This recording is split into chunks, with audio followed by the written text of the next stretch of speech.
Kwa jina naitwa Mesera Girigisi Mgamba, mwenyeji wa mkoa wa Simiyu, wilaya ya Bariadi. Lakini kwa sasa naishi nchi jirani pale Zambia. Ndiko nakofanyia shughuli zangu za kila siku. Ndugu waandishi wa habari, nimewaita hapa leo ikiwa ni haki yangu ya kikatiba kwa mujibu wa katiba yetu ya Jamhuri ya Muungano wa Tanzania mwaka 1977 ibara ya 18A ambayo inatoa uhuru wa mawazo na kueleza fikira kwa kila Mtanzania.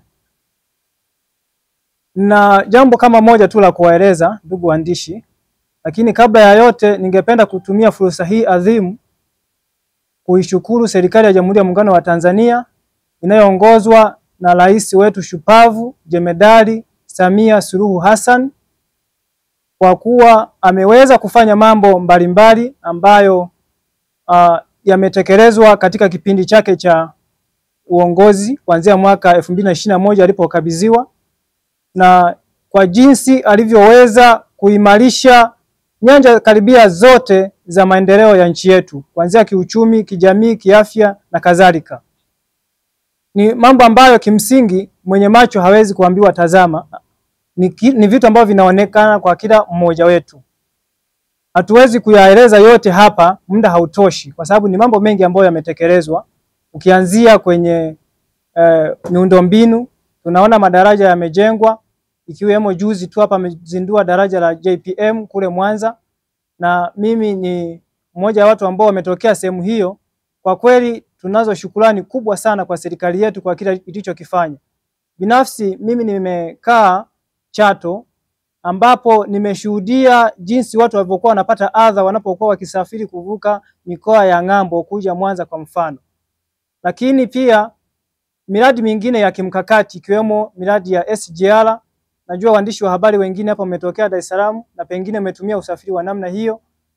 Lakini mambo ya utekelezaji wa mradi mkubwa wa bwawa la Julius Kambarage Nyerere megawati zaidi ya 2115 ambazo zinazalishwa pale, ni mambo ambayo kimsingi yanaonekana kwa wananchi, hakuna haja ya kuwaeleza, ni mambo ambayo yanaonekana. Kwa hiyo hatuna budi kuipongeza sana serikali yetu kwa mambo iliyoyatekeleza katika kipindi chake hiki ikiongozwa na Chama cha Mapinduzi. Bahati mbaya sana siku hizi mtu akipongeza serikali anaonekana ni chawa. Mtu akipongeza serikali anaonekana anatafuta sifa aidha za kutafuta madaraka, apewe uongozi na kadhalika. Lakini ukiangalia hata wale wanaoikosoa na kuzani watu wanaopongeza kwamba hawako sahihi, hawana hata mantiki ya kukosoa serikali. Kwa sababu huwezi ukakosoa serikali kwa kusema miaka 60 tangu tupate uhuru serikali ya Chama cha Mapinduzi hakuna ilichokifanya. Mimi naona ni kama kwamba ni mtu anakosa exposure. Kwa sababu mtu anaposafiri akaenda Ulaya, akaenda Asia, akaenda Amerika, akaona maendeleo wenzetu waliko, akarudi hapa anaona ni kama kwamba serikali yetu haijafanya kazi. Lakini hajaona exposure hata ya nchi zetu zingine za hapa Afrika ni kwa namna gani zimepiga hatua tangu kupata uhuru. Binafsi mimi nilikuwa na Africa Voyage, nilikuwa nasafiri nchi mbalimbali za Afrika. Kuanzia mwaka 2020 mpaka mwaka huu nimesafiri nchi nyingi, sio Afrika Mashariki tu, na hata nchi za SADC. Nimeenda Kenya, nimeenda Uganda, nimeenda Rwanda, lakini pia nimeenda Msumbiji, nimeenda Zambia, nimeenda Namibia, nimeenda Angola. Kuna mambo ambayo nimeyaona kwenye nchi hizo na nikalinganisha na sisi hatua tulio nayo. Ni mambo mengine ukiyasikia mtu anasema serikali haijafanya kazi mpaka unamsikitikia. Kuna baadhi ya nchi sitazitaja kwa majina ambazo nimewahi kwenda, nimekuta kwa mfano mambo haya ya umeme. Tunaposema nchi yetu imepiga hatua kwenye kutekeleza miradi ambayo ni ya uzalishaji wa umeme, tunamaanisha imepiga hatua kweli. Kuna nchi kipindi cha ukame, kipindi ambacho hakina mvua, unakuta kwenye masaa 24 kuna mgao wa umeme, mtu anapata au mtaa unapata umeme kwa masaa 3 kati ya masaa 24. Hasa ukalinganisha na sisi, unaweza ukaona ni hatua gani tumeipiga. Lakini kuna nchi zingine nimeenda. Unajua watu wengine unaposafiri kwenda nchi jirani, ni pale mtu anatumia njia ya anga, anafika makao makuu ya nchi, anarudi, anaona nchi hii imeendelea na kadhalika. Mimi katika kusafiri kwangu nimesafiri mpaka nimeenda vijijini. Na sehemu zingine nimeishi kwa zaidi ya siku 30 mpaka siku 90. Vijijini nime-experience maisha halisi ya wananchi katika nchi hizi za Afrika. Unakuta kuna sehemu mtu kusafiri kutoka kijijini kwenda wilayani anatumia siku 3 na usafiri ni kwa miguu, hakuna miundombinu. Lakini mwingine kwenda kutafuta huduma za afya inabidi atembee kwa miguu. Sasa kuna namna watu wanakuwa wanakosoa serikali, wanasema haijafanya kitu chochote, lakini ni kwa sababu hawana reference sahihi ya kulinganisha. Kiukweli ni kwamba tunatakiwa tujifunze kutambua thamani ya vitu vya kwetu. Nchi yetu imepiga hatua, chama chetu cha Mapinduzi kimefanya kazi kubwa kutokea uhuru mpaka sasa, imefanya kazi kubwa sana ambayo tunatakiwa tuitambue na ipongezwe. Pamoja na viongozi wake ambao wameiongoza kwa awamu tofauti tofauti, akiwemo Daktari Samia Suluhu Hassan amefanya kazi kubwa ndani ya muda mfupi ambao amepata madaraka. Kazi inaonekana, hatuwezi kuona haya kumsifia. Lakini jambo lingine, naweza nikashauri vijana wenzangu, hatuwezi kutatua matatizo yetu kwa kulalamika. Nadhani ni wakati sasa wa kuamka na kuhakikisha tunashiriki katika kujiletea maendeleo ya nchi yetu na maendeleo yetu binafsi. Tukiendelea kuwa watu wa kulalamika peke yetu, tumekaa pembeni, tumeacha mambo yaende kama yalivyo, hatuwezi kufikia maendeleo ambayo tunayatamani yawe. Kwa hiyo, huu ni wakati wa uchaguzi. Mwaka 2025 huu tunaingia kwenye uchaguzi mkuu, na serikali ndiyo tunayoitegemea ituletee maendeleo. Tunapoingia kwenye uchaguzi, tunazo haki mbili kama vijana za kuhakikisha tunazipata. Kuna haki ya kuchagua, tunaweza tukashiriki kwenye uchaguzi huu kwa kuchagua kiongozi bora ambaye tunadhani atatufikisha pale tunapotakiwa kufika. Lakini tunayo haki ya kuchaguliwa pia.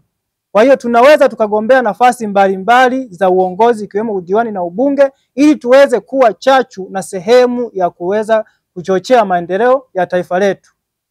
Kwa hiyo niwashauri sana ndugu zangu, vijana wenzangu, tunapoelekea kwenye uchaguzi mkuu, tuweze kuzitumia haki zetu hizo na tusibaki kuwa watu wa kulalamika. Maendeleo popote pale na mabadiliko popote pale na mapinduzi kwa ujumla yameletwa na yamechochewa na vijana. Maendeleo ya aina yoyote ile, yayo ya kiuchumi, ya kiteknolojia, ya namna yoyote ile, yameletwa na vijana duniani kote. Hata uhuru, wakati tunapambania uhuru kwenye nchi zetu hizi, waliopambania uhuru walikuwa ni vijana wa kipindi kile, ambapo sasa ndo tunawaenzi kama waasisi wa nchi zetu. Walikuwa vijana. Kwa hiyo sisi vijana tunayo fursa kubwa, na ukizingatia vijana ndio kundi kubwa kwenye nchi yetu. Kwa mujibu wa takwimu za sensa ya mwaka 2022 inaonyesha 34.5% ni vijana kati ya umri wa miaka 15 mpaka 35 kwa mujibu wa muktadha wa kitaifa. Lakini kwa mujibu wa tafsiri ya kimataifa ya miaka 15 mpaka 24, vijana ni 19.2%. Kwa hiyo ndio kundi kubwa ambalo linategemewa na nchi yetu kuweza kuwa chachu ya mabadiliko. Sasa tunapokuwa watu wa kulalamika na kuonyesha vitendo vya kuweza kusaidia nchi yetu, basi tutaendelea kubaki hivyo na hakuna mtu atakuja kukuamsha. Kwa hiyo tunaikuwa tufanye juhudi. Otherwise tutatumiwa na watu ambao hawana nia njema na nchi yetu. Kuna watu ambao wako tayari wanapoona mnagombania fito kujenga nyumba moja, wako tayari kufadhili mafarakano ili waweze kupata maslahi yao binafsi. Kwa hiyo ni muda wa kujisimamia kama vijana, tuweze kuhakikisha tunapigana inavyowezekana ili kuweza kuikomboa nchi yetu ikae katika muktadha ambao tunatamani sisi tuone kama vijana wa kisasa. Huo ni ushauri wangu kwa vijana. Na nimekuwa nikishauri hivi kuanzia muda mrefu tangu mwaka 2020, ambapo mimi binafsi niliamua kukata shauri na kutia nia ya kugombea ubunge katika jimbo la Bariadi mwaka 2020 kwa mara ya kwanza. Na nikawa na washauri vijana wenzangu tujitokeze kwa ajili ya maslahi ya taifa letu. Na ninavyoongea hivi leo basi, leo tarehe 26 mwezi wa 6 mwaka 2025, zikiwa zimebaki siku chache kuelekea kwenye mchakato wa uchaguzi mkuu. Ndugu waandishi wa habari, naomba nitangaze rasmi kwamba mimi Mesera Giligisi Mgamba, utakapofika wakati wa kuchukua fomu, ninaonyesha nia ya kugombea ubunge katika jimbo la Bariadi vijijini. Itakuwa ni mara yangu ya pili kugombea nafasi hiyo, lakini itakuwa ni mara ya kwanza kwenye jimbo jipya la Bariadi vijijini baada ya kukatwa kutoka kwenye jimbo la Bariadi. Jimbo la Bariadi vijijini linazo kata 21 na wakazi takriban 383,385 kwa mujibu wa sensa ya mwaka 2022 ya watu na makazi. Kwa hiyo naonyesha nia kwenda kugombea kwenye jimbo hilo wakati utakapofika, na endapo nitapata ridhaa kutoka kwenye chama changu cha Mapinduzi. Najua chama changu kimeshaweka ratiba kuanzia tarehe 28 mpaka tarehe 2 tutaenda kuchukua fomu. Kwa hiyo nitakuwa miongoni mwa watu watakaochukua fomu kuomba ridhaa kwenye chama changu, na kama kitaniamini nitaenda kuwatumikia wananchi wa jimbo la Bariadi. Mambo mengine ya tutafanya nini na kadhalika tutaongea wakati ukifika, wakati wa kampeni. Lakini sasa natangaza rasmi, muda utakapofika nitachukua fomu kuwania nafasi hiyo kwenye jimbo la Bariadi vijijini.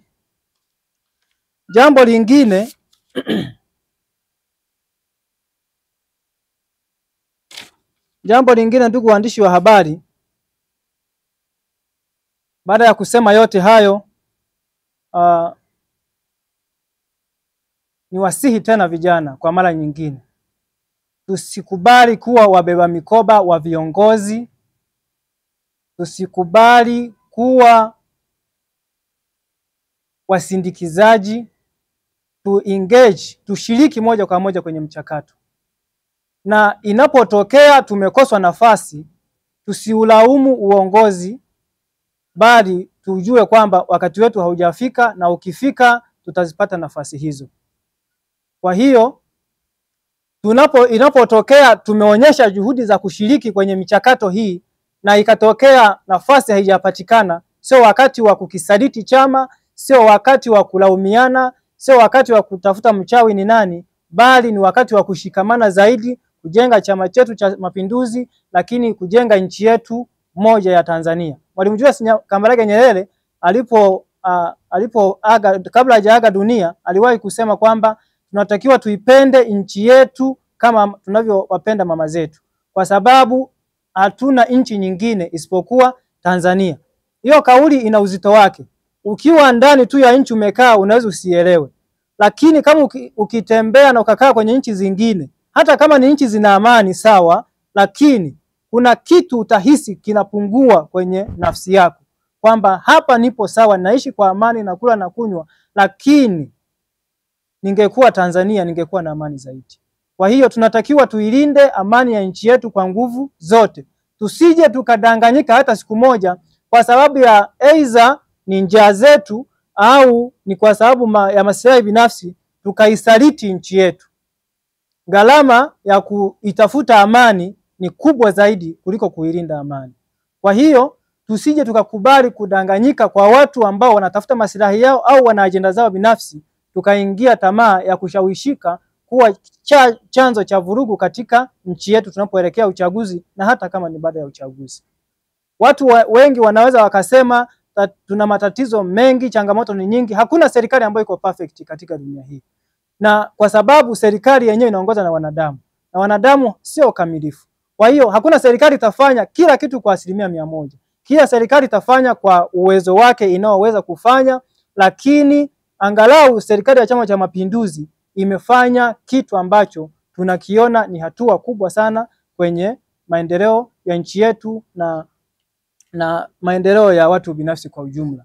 Ukiongelea mfano kama ni swala la ajira, ni kweli hatukatai. Mwenyewe binafsi tangu nimaliza chuo kikuu ni mwaka wa 7 huu sijapata ajira kwenye serikali, lakini haimaanishi kwamba Tanzania peke yake ndio tuna tatizo la ajira. Ni tatizo ambalo ni la dunia nzima. Ajira ni tatizo la dunia nzima. Ukiangalia takwimu za CIA, angalia takwimu za shirika la kazi duniani, angalia takwimu za World Bank, Tanzania wala hata uwezi ukaikuta kwenye 10 bora wala kwenye 20 bora, top 20 ya nchi ambazo zina ukosefu wa ajira, zina watu wengi ambao hawana ajira, wala hauwezi kuipata huko. Kwa hiyo utakuta mtiririko wa nchi nyingi tu pale ambazo changamoto kubwa ni ajira. Kwa hiyo ni changamoto ambayo ni ya kiulimwengu. Lakini sasa Mwalimu Nyerere aliwahi kusema kwamba hatuwezi kutatua changamoto zetu kwa kujidanganya kwamba hazipo. Kwa hiyo tunakubali changamoto hizo zipo, lakini nani tunamtegemea aje azitatue kwa niaba yetu? Ni sisi wenyewe. Tunaweza kuchukua hatua kwa kadri tunavyoweza kwenye nafasi zetu mbalimbali ili kuweza kujiletea maendeleo, lakini kutatua changamoto za nchi yetu. Baada ya kusema hayo, niwashukuru sana ndugu waandishi wa habari. Niseme Mungu ibariki Afrika, Mungu ibariki Tanzania. Kidumu Chama cha Mapinduzi. Kama kuna swali, nakaribishwa.